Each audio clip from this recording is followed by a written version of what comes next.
Hello everybody, welcome again to my channel. This is Locse, or Steve Locse if you want. Alright, and this is Physics of Creation.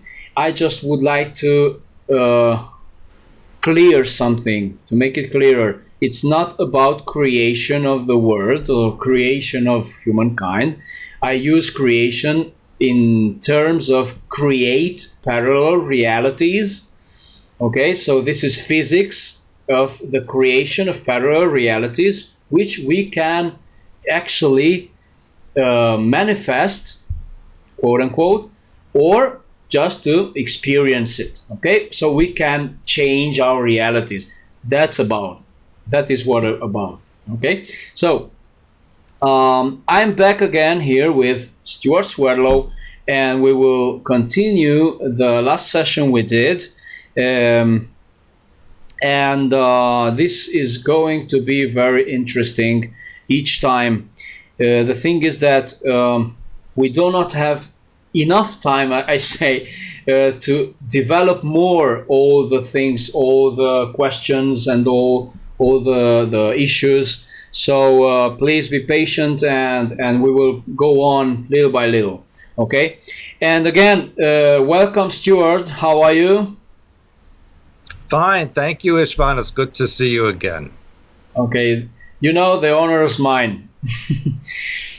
All right. It's also mine. Okay, very well then.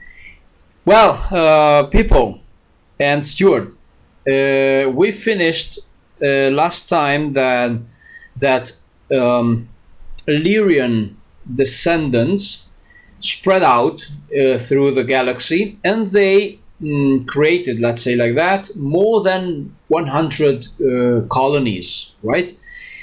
And in the last session you mentioned that in the flow chart I showed, and I will show it again. Okay, I have it here. This is better. Good. So you mentioned that there were some groups who appeared in this flowchart exactly, for example, but you told me that these groups were not the most important, but the biggest ones. Are there any other most important groups who are not in this chart? Well, I don't want to say most important, because everyone is important. Of course. And every group had a reason. It was just very difficult to put all the various groups, and over 110 minimum that would be listed. It'd be so confusing to follow that. And so I just put the ones which influence the major civilizations on this planet, because that's what people would recognize. And I do believe in my Blue Blood book and in my True World History book, there's more details that people can read about if they like. All right. Well, I suggest to make a little,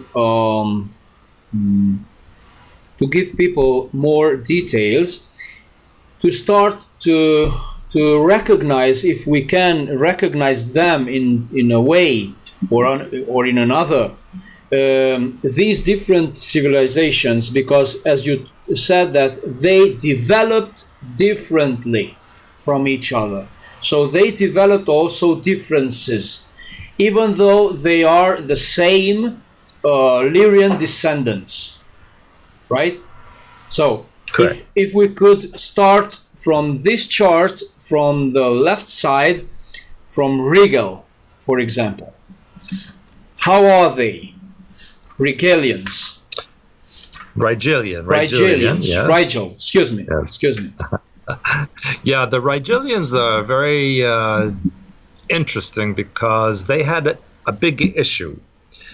Even though at one time they were very human-looking, tall, light hair, fair skin, etc., Unfortunately, their world was under an attack from outside that used what we would consider to be nuclear weapons that destroyed the environment on their planet and created different physical characteristics that you would see. For example, they are very thin, they have small bone density, they have a difficulty with digestion, they have difficulty with blood issues. They're, in other words, a very weak, damaged race, not because of their colonization of Rigel, but because of an attack after that.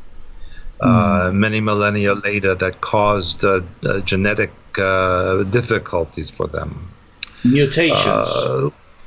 Yes, and let's say even deterioration, degeneration, because of war. Of course. So they are a little different. So you share a drawing in your book, Blue Blood, True Blood. And I would show it to people. Okay, let's try to put it in the front of the camera. Okay. This would be kind of,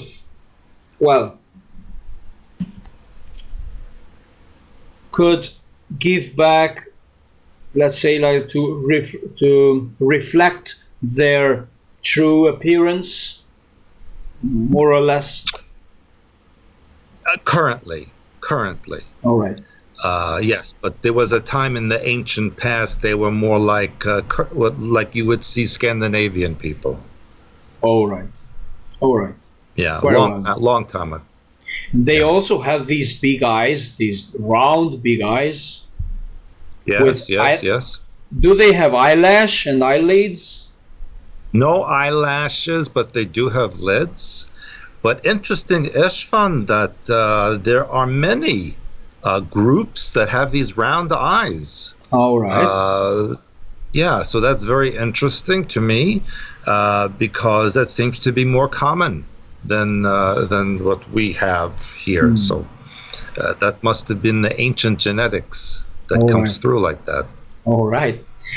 Okay. What height do they have? Currently, they're about 1.3 meters, maybe. 1.3. But there was a time they were, So there was a time they were over 2 meters, and again they have degenerated to become this size now. All right. Let's go now to another group. Okay, and let's see who. Procyon. Do I spell it well? Procyon. Yes, Procyon. Okay, Procyon. This will be a big. This group will be big interest to the Latin American people because this group had influence in Central and South America. And they did not have a lot of technology. They were very. They have a culture that was very connected to nature and to working with plants and animals and the universe generally. And so they actually, when they travel, they don't use their own technology. They use the technology of those who will take them, for example. All right. So yes, take a bus. So, like that. Yes, but of course they have interaction with many cultures, and for example, they interact with the beings from Sirius A. They have interacted also with the reptilians and with others who use their knowledge of healing, of spirituality, of connecting to nature. They use them. So for example, when the Draco want to access a planet, and the Draco are not very spiritual. Yeah. So they would bring these beings from Procyon, like, how shall I say, like helpers, to say, okay, what is this planet like? How do we deal with the herbs? What are the animals like, etc.? So the Procyon beings help them understand the planet. And that's why they bring them every place. Wow. But yeah. Okay, But by they their, had very good. yeah, by their own, are they pacific or hostile? I think they are not That's an hostile. interesting. Well, okay, matter of opinion, because in their culture they do ritual sacrifice, they do ceremonies that we would consider maybe a little brutal, you know. Uh-huh. For example, when you see Aztec, when you see Mayan, All right. they would cut people's heads off. They would take the hearts out of people. This is a little aggressive, yes. Yeah. And so, and yet, to them, it's very spiritual, and it was very close to nature. So it's just a perspective of the culture, you know. So, do you say that they are sacrificing themselves? I mean, from their own people? Yes, they did. They do. And with animals and with plants, and they did such things, yes. And that's where the Mayan culture and the Aztec and Inca culture had some influence from this. Mm-hmm. All right then. All right. Good. Do they look like? Well, I have the picture here. Well, it's a drawing. All right. Yeah. That's. Mm-hmm. They might look like actually like Southern Americans. Correct. That's correct. Maybe the Indians, right? All right. Yes. I didn't ask you the previous one, the Rigelians. Are they hostile or friendly? My opinion is that they're a bit hostile, basically because they lied to government. They said they asked permission to abduct people to get medical benefit, and then they would not return them, or they would return them dead, or such things like this. So my opinion is that they are not so nice. All right, good. And the Procyon, they also abducted people or not? No, they don't. They don't do that. All right, no. They just serve others. Let's say like that. Basically, yes. But again, why do they do this? Because they also get a benefit. Right. Then they get to travel. Then they get to see resources and connect to other things that they otherwise would not. So, you know, everybody has an agenda. All right. Okay, let's go with the next one, which you have here, Arcturus. I don't know if I spell it well. Arcturians. Yeah, Arcturus. What should we know about them? These are very spiritual beings. They have a civilization very close to, let's say, the Etruscans. In fact, they became Etruscans on this planet. They were a bit warlike, yes, but they also were interested in connecting to spiritual aspects of life and combined the two into their culture. They're very interested in education, interested in cultural artwork, sculpture, even singing, this type of thing. All right. You know, that's very interesting what are you saying with Etruscan. Why? Because actually, the Etruscan language and writing, the ancient one, is very, very similar with the Magyar, ancient Hungarian runic writing also. We could say that they are the same language, actually, but maybe with some differences, you know? But the writing was the same, actually, you know? So maybe we have some connections. I mean, Hungarian people, connections with Arcturians. Could we say it's that? Possible. But Yes, there it's is possible. there is an issue here with the language itself. I mean, the ancient Magyar, because we found that might come from Sirius. Sirius, I don't know if A or B or C, but the Magyar language might come from Sirius, from Syrians. We'll see that, all right? Okay, I explained something to you one day, but we will talk maybe in person. And well, I have here a picture also. This picture looks very, very similar to human, very human-like, right? This is Yes. I think is a woman. Yes. Yeah. All right. Good. So we could say that they are absolutely no frightening. Could we say that? No. Yeah. In this galaxy, many look human. Many look like you could not tell them apart from human being. Yeah. All right. There are many like this. Good. So their appearance is human-like, mostly blonde or mixed or brown? They were more darker hair, brown, darkish brown hair, yes. The tendency more towards maybe green or hazel color eyes. All right. Like that.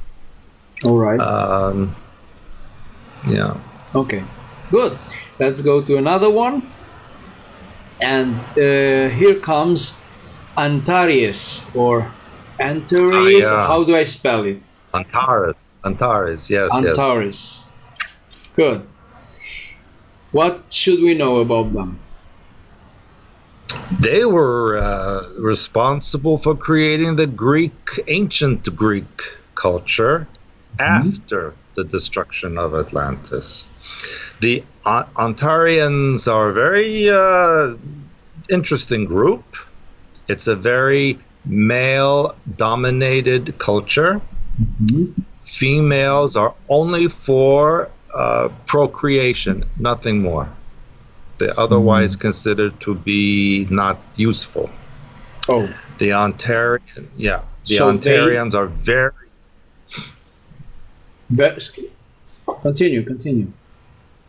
No, they're very militaristic culture. Right. It's all military. All right. So they are not, let's say like that, at the same level, male and female in rights. Oh no. Well, females have no rights. Oh, they're only supposed to have children and nothing more.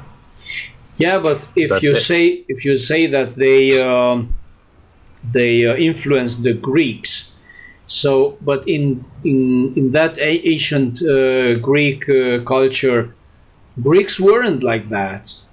I mean, they respected women's and women had rights also, and the ancient philosophy, etc., etc. It was really that came from the Atlantean culture. Oh, when the Ontarians came in, that changed, and that is when we had the Greek culture that became military, where the only men would teach men, and only men went to school, and only men could be merchants, and so on. So the ancient Greek, the earlier, was more equal, but after it became less so. All right. And so you say you say that this intervention or this influence, it was in our, I mean, AD, after Christ. It would be actually before. When the Greeks were at war with the Persians, when the Greeks were at war with the Egyptians, when they invaded Middle East, this is the time. And Alexander also, the Great. Alexander the Great. Yes, and you might remember in history, even the Olympics was only men, Yeah. and it was all nude. There was only like homosexual energies involved, and that's from the Ontarian culture. All right. All right. Interesting. Well, I also have a picture. Okay. Let's say like that. Yes. Yeah. Wow. Are they hostile to us or friendly?